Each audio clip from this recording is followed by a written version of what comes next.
میں اس ملک میں کرپٹ لوگوں کو جیلوں میں ڈالوں گا. کسی کرپٹ آدمی کو میں نہیں چھوڑنے لگا.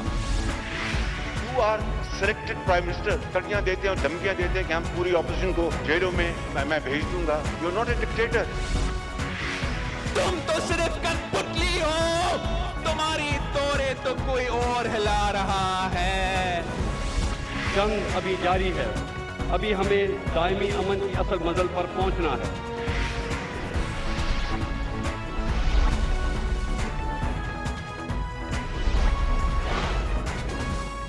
آپ دیکھ رہے ہیں خبروں, تبصروں اور تجزیات پر مبنی پاکستان کا سب سے معتبر نیوز شو دنیا, کامران خان کے ساتھ. السلام علیکم, میں ہوں کامران خان. امریکہ میں 59ویں اور کئی لحاظ سے تاریخی صدارتی الیکشن کا آغاز ہو گیا ہے. ووٹنگ کا عمل شروع ہو چکا ہے.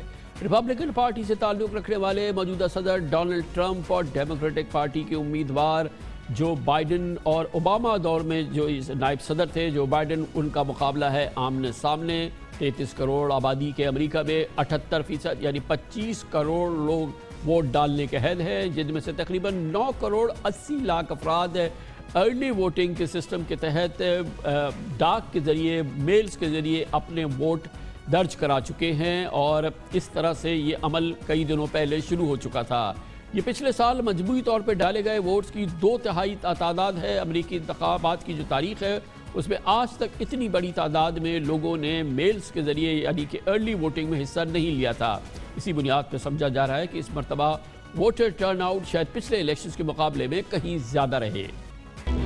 کانٹے کے مقابلے کی توقع کی جا رہی ہے کیونکہ گو کے انتخابات سے قبل جو متعلقہ سرویز ہیں اس میں ڈیموکریٹک امیدوار جو بائیڈن کو ڈونلڈ ٹرمپ پہ برتری حاصل ہے, مگر کیا یہ برتری ان کی جیت میں بھی تبدیل ہو سکے گی, اس بارے میں ابھی تک وثوق سے نہیں کہا جا رہا. 2016 کے انتخابات کے بھی تمام سروے اور رپورٹس غلط ثابت ہوئے تھے اور ڈونلڈ ٹرمپ حیران کن طور پر فاتح رہے تھے اور ہلری کلنٹن کو عبرتناک شکست ہوئی تھی. لیکن ماہرین کا کہنا ہے کہ ٹرمپ دوبارہ سرپرائز دینے میں شاید کامیاب نہ ہوں. اس مرتبہ صدر ٹرمپ کی کرونا مینجمنٹ ہار اور جیت کا فیصلہ کرے گی, یعنی مقابلہ کرونا سے بے پرواہ ٹرمپ اور کرونا حساس بائیڈن کے درمیان ہے. آپ کے علم میں ہوگا امریکہ میں 2 لاکھ سے زائد اموات ہو چکی ہیں, کرونا سے 1 کروڑ سے زائد مریض ہو چکے ہیں. کرونا اس وقت امریکی صدارتی انتخابات کا مرکزی اور اولین موضوع ہے. امریکہ میں اس وقت ہو کیا رہا ہے, آج کیا ہوگا اور کل کیا ہوگا, نتائج کب آئیں گے, ان تمام اہم سوالوں کے جواب حاصل کرنے کے لیے واشنگٹن جائیں گے, جہاں پر موجود ہیں امریکہ میں پاکستان کے سب سے تجربہ کار صحافی, اخبار ڈان کے اسپیشل کارسپونڈنٹ جناب انور اقبال. بہت بہت شکریہ انور اقبال صاحب. بتائیے گا کہ ویسے کروڑ لوگوں کا ووٹ ڈل چکا ہے, لیکن کیا یہ اندازہ یہ ہو رہا ہے کہ تاریخی تعداد میں ٹرن آؤٹ ہوگا اور تاریخی تعداد میں اس دفعہ لوگ ووٹ اپنا کاسٹ کریں گے؟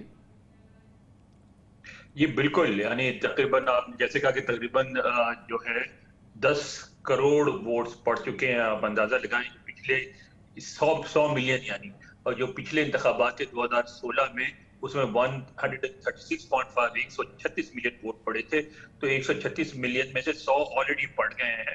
اور کہا یہ جا رہا ہے کہ اس دفعہ 67% یا اس سے بھی اوپر جا سکتا ہے جو پارٹیسپیشن ہے ووٹرز کا. اچھا, تو کیا یہی وجہ ہے کہ یہ جو ٹرن آؤٹ ہے, کیا یہ وہ بھی ٹوٹ جائے گا اور اتنا ریکارڈ بنے گا. ٹرن آؤٹ جو ہے کیا یہ گواہی دے رہا ہے کہ یہ کانٹے کا مقابلہ ہے؟ کیا آپ ان لوگوں میں ہیں جو یہ سمجھتے ہیں کہ یہ اب بھی آپ یہ سمجھتے ہیں کہ کانٹے کا مقابلہ ہے, جبکہ پولز جو ہیں, اندازے جو ہیں, وہ ماہرین جو ہیں وہ مختلف بنیادوں پر بتا رہے ہیں کہ اس دفعہ یہ اندازہ غلط نہیں ہوگا, جیسے کہ ہلری کلنٹن کے اور ڈونلڈ ٹرمپ کے مقابلے میں ہوا, اس دفعہ جو بائیڈن الیکشن جیت جائیں گے. مگر بہت سے لوگ یہ کہتے ہیں کہ ایسا پھر بھی نہیں ہوگا.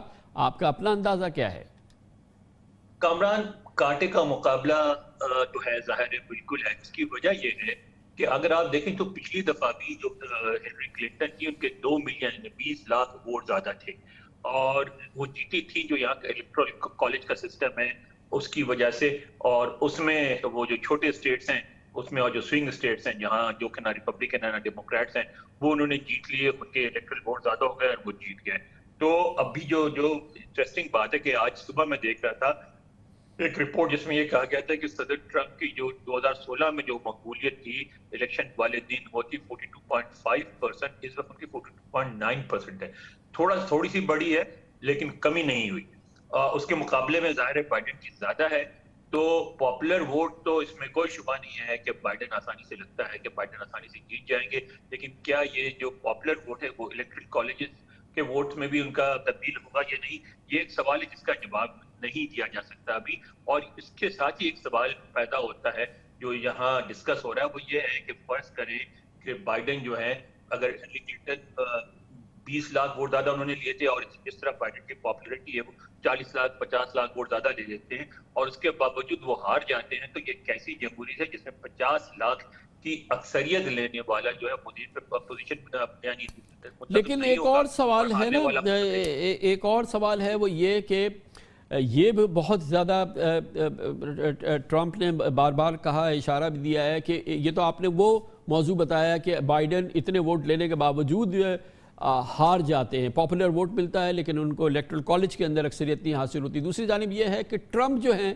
اگر وہ ہارنے کی کیفیت میں آتے ہیں تو وہ قانونی وجوہات کی بنا پر مختلف پیچیدگیوں کو سامنے لاتے ہوئے ان نتائج کو نہ مانیں، اس کا کتنا امکان ہے اور یہ کتنا سٹینڈ کرے گا؟ کیا واقعی یہ ایسا ممکن ہے کہ ایک میجر ڈیڈ لاک ہو جائے؟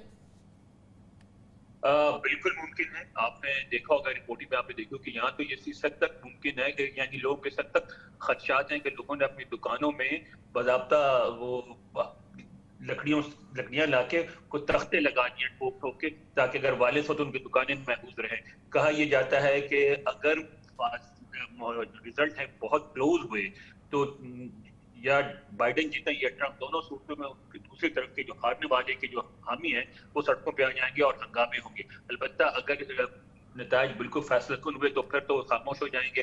تو اس کی وجہ یہ ہے کہ اتنی زیادہ پولرائزیشن ہوئی ہے۔ جو مقابلہ ہے کاما خان وہ ٹرمپ اور بائیڈن کا نہیں ہے، مقابلہ ٹرمپ ورسز ٹرمپ ہے، ٹرمپ کا مقابلہ ٹرمپ سے ہے۔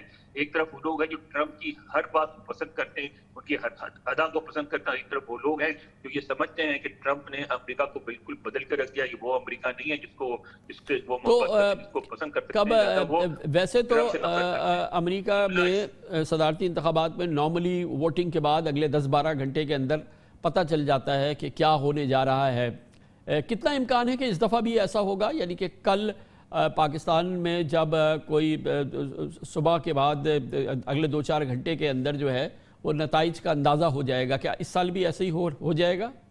اس دفعہ مشکل لگتا ہے، اس دفعہ اتنے زیادہ ہوں گے کہ تھوڑا وقت لگے گا، اور لگتا ہے کہ امریکی وقت کے مطابق کل دوپہر تک، یعنی آپ کے ہاں کل رات تک واضح طور پہ پتہ لگ سکے گا کہ کون جیت رہا ہے۔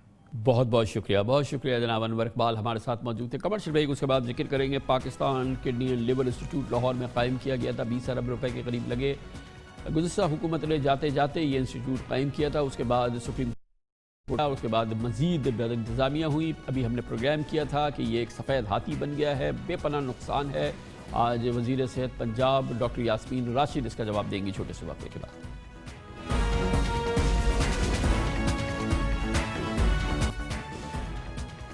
Welcome back. تقریباً 3 سال قبل پنجاب میں Pakistan kidney and liver institute نے کام کا آغاز کیا تھا لاہور میں۔ اس انسٹیٹیوٹ کو پنجاب میں گردے اور جگر کے امراض کے حوالے سے ایک بہت ہی پائنیئرنگ انسٹیٹیوٹ سمجھا جا رہا تھا، اور سمجھا یہ گیا تھا کہ اس سے گردے اور جگر کے مریضوں کے ہزاروں مریضوں کا فائدہ ہوگا۔ ملک میں ہیپیٹائٹس بی اور ہیپیٹائٹس سی کو ختم کرنے کا، خاص طور پہ پنجاب سے بالکل ختم کرنے کا اس کا ایک مشن تھا۔ اربوں روپے اس میں خرچ ہوئے تھے، مگر اور یہ بھی کہا گیا تھا کہ یہ گزشتہ حکومت کا ایک زبردست پروجیکٹ ہے۔ اس کے لیے اس کے سربراہ کے طور پہ پروفیسر ڈاکٹر سعید اختر کو اپوائنٹ کیا گیا تھا۔ وہ امریکہ سے اپنے جو اسپیشلائزیشن وہ کرتے تھے وہ آپ چھوڑ کے پاکستان آئے، اور پی کے ایل آئی کے لیے تقریباً 25 ڈاکٹر سرجنز امریکہ اور برطانیہ سے یہاں پر آ کے اس انسٹیٹیوٹ میں اپنے آپ کو انہوں نے کام کرنے کے لیے وہ تیار ہوئے۔ لیکن مارچ 2018 میں حالات اچانک بدل گئے، جب اس وقت کے چیف جسٹس جناب ثاقب نثار نے ادارے کے ملازمین اور سربراہوں کی جو زیادہ تنخواہ کو بنیاد بنایا، اس کا ایک سو موٹو نوٹس لیا، پی کے ایل آئی کے آڈٹ کا حکم دیا، ڈاکٹر سعید کا نام ای سی ایل میں شامل کر دیا۔ جس کے بعد 3 رکنی بینچ نے بعد میں اس حکم کو معطل کر دیا۔ بہرحال اس عدالتی کیس کی وجہ سے یہ انسٹیٹیوٹ PKLI اور اس کے فنڈنگ پر، اس کے معاملات پر بے پناہ اثرات پڑے، اور پھر یہ حکومت تبدیل ہو گئی۔ موجودہ حکومت نے کوشش کی کہ نئے قوانین بنائے جائیں، نیا بورڈ بنایا جائے، مگر پنجاب حکومت کی حالیہ رپورٹ بتاتی ہے کہ یہ ادارہ اب ایک وائٹ ایلیفنٹ بن گیا ہے۔ ہم نے پہلے بھی اس پروگرام میں روشنی ڈالی، اور اپنے گزشتہ پروگرام میں ہم نے جو موجودہ صورتحال تھی اس بہت اہم انسٹیٹیوٹ کے حوالے سے وہ آپ کے سامنے رکھی تھی۔ Pakistan kidney and liver institute ایک ایسا ہاسپٹل تھا جس نے پاکستان میں گردوں اور جگر کی بیماریوں کے علاج اور ٹرانسپلانٹ کے لیے دنیا کی بہترین سہولتیں مہیا کرنی تھی، اور یہ کہا جا رہا تھا کہ بیرون ملک 60 لاکھ سے 1 کروڑ روپے ہونے والے اخراجات کے پروسیجر کم ہو کے 20 سے 25 لاکھ تک رہ جائیں گے، لیکن یہ خواب تھا۔ حکومت کی جانب سے پنجاب اسمبلی میں جمع کرائی گئی رپورٹ کے مطابق PKLI میں مارچ 2019 سے ستمبر 2020 تک یعنی 1.5 سال کے عرصے میں جگر کی پیوندکاری کے صرف 7 آپریشن ہوئے ہیں۔ پچھلے 2 سال کے عرصے میں PKLI میں گردوں کے صرف 87 ٹرانسپلانٹ ہوئے ہیں، جبکہ اس عرصے میں شیخ زاید ہاسپٹل میں 150 ایسے آپریشن ہوئے ہیں، جبکہ مالی سال 2019-20 کے دوران اس انسٹیٹیوٹ کے ایڈمنسٹریٹو اخراجات 2 ارب 60 کروڑ سے زیادہ رہے۔ اس وقت انسٹیٹیوٹ کے مریضوں پر کم اور 1300 کے قریب ملازمین کی تنخواہوں اور مراعات میں زیادہ پیسے خرچ ہو رہے ہیں۔ یہ ایک شاندار مستقبل رکھنے والا ادارہ اس حالت کو کیسے پہنچا، کیوں یہ وائٹ ایلیفنٹ بن گیا ہے، اور حکومت پنجاب اور اس کا محکمہ صحت اب اس کے سلسلے میں کیا کر رہا ہے، اس میں تفصیلی رد عمل حاصل کریں گے۔ ہمیں ایک بار پھر جوائن کر رہی ہے محترمہ ڈاکٹر یاسمین راشد، وزیر صحت حکومت پنجاب۔ بہت بہت شکریہ ڈاکٹر صاحب، آپ نے ہمیں جوائن کیا ہے۔ یہ فرمائیے گا کہ ہر لحاظ سے بہرحال ایک اتنا ایمبیشس انسٹیٹیوٹ تھا، اتنا اس میں پیسہ لگا ہے حکومت پنجاب کا سرکاری خزانے سے، پر جو ایک irreparable یہ ڈیمیج ہوا تھا جب سابق چیف جسٹس نے اس کا سو موٹو نوٹس لے کے اور اس میں بے پناہ اقدامات کر دیے تھے، لیکن اس کے بعد بھی یہ ریکور نہیں ہو سکا۔ اور پھر جب چینج آف گورنمنٹ ہو گئی، آپ کی حکومت آئی، تو اس نے بھی اس کو ریسٹور کرنے کے لیے اور اس پہ جتنے ایکسپینسز ہو چکے تھے اس کو بحال کرنے کے لیے اب تقریباً 2.25 سال ہو گئے ہیں، اور یہ ورسٹ سے ورسٹ کنڈیشن کی طرف جا رہا ہے، اور یقیناً ایک وائٹ ایلیفنٹ بن گیا ہے۔ میرا خیال ہے کامران خان صاحب، ایک تو آئی تھنک بہت ساری چیزیں جو ہیں وہ مسکوٹ ہوئی ہوئی ہیں، اور تبھی میں نے خاص طور پہ چاہا کہ آپ ضرور مجھ سے بات کریں، کیونکہ میرا خیال ہے جتنی ڈیٹیلز جس دن سے میں آئی ہوئی ہوں اور میں جس دن سے یہ قلم دان میں نے سنبھالا ہے، PKLI ہمارے لیے ایک بہت بڑا مسئلہ اس لیے کھڑا ہوا تھا کہ سب سے بڑی بات ہے جب آپ ایک کسی چیز کی جو بنیاد رکھتے ہیں وہی غلط رکھیں تو آگے جو اس کی مکمل ہونا اور تعمیر ہونا اور چلنا ہے اس سب کے اندر ہٹ جاتا ہے۔ پہلے تو یہ بات میں کریکٹ کرتی چلی جاؤں کہ سعید صاحب پاکستان میں 2003 سے تھے، یہ اگر چیلنج کرنا چاہتے ہیں تو 100 دفعے مجھے کریں، یہ شفا میں کام کرتے تھے اور یہ کڈنی ٹرانسپلانٹ کرنے میں انٹرسٹڈ تھے۔ ان کی 2014 میں ملاقات شہباز شریف صاحب سے ہوئی اور انہوں نے یہ پروپوزل سامنے رکھا کہ میں ایک ایسا انسٹیٹیوٹ بنانا چاہتا ہوں جس کے اندر ہم یہ کڈنی ٹرانسپلانٹ کا کریں۔ اب میں یہ بھی بتا دوں کہ کڈنی ٹرانسپلانٹ 1989 سے پنجاب میں شروع ہو چکا تھا اور ہر ہسپتال کے اندر کڈنی ٹرانسپلانٹ ہو رہا تھا۔ اور سب سے بڑی بات ہے لاہور جنرل اسپتال میں شروع ہوا، king Edward medical college university کے اندر، وہاں میو اسپتال میں شروع ہوا، یہاں تک کہ گجرانوالہ میں شروع ہوا، ہر جگہ یہ شروع ہو چکا تھا۔ جب یہ کانسیپٹ آیا تو انہوں نے پہلے کہا کہ جی پہلے تو سب روک دیجئے سوائے شیخ زاید کے جہاں وہ چلتا رہا، اور انہوں نے کہا جی میں گردے ٹرانسپلانٹ کروں گا۔ اس پہ شہباز شریف صاحب نے کہا کہ جی میں چاہتا ہوں کہ لیور ٹرانسپلانٹ بھی۔ اب بسم اللہ اس کا اس طرح ہوا کہ انہوں نے کہا کہ آپ ایک ٹرسٹ بنا لیں۔ اب آپ یہ سوچئے کہ ایک ٹرسٹ بنا 2015 میں ایک ایکٹ کے تحت جس کا نام PKLI ٹرسٹ بنایا گیا، اور اس ٹرسٹ کے بیسس پہ ٹیکس پیئرز کے 15 ارب روپے ایک پرائیویٹ ادارے کو دے دیے گئے اور ان کو کہا یہ آپ خرچ کریں اور باقی بھی آپ کو ہم ساتھ ساتھ دیں گے۔ گویا کہ اس کے لیے کوئی فیزیبلٹی رپورٹ یا اس کے پیچھے پہ کوئی ریسرچ کوئی کہ اس انسٹیٹیوٹ کی ضرورت ہے یا نہیں، وہ اس کی بیک پہ وہ کوئی اویلیبل نہیں ہے اس قسم کی رپورٹ؟ نہیں جی، نو فیزیبلٹی رپورٹ، نو PC1،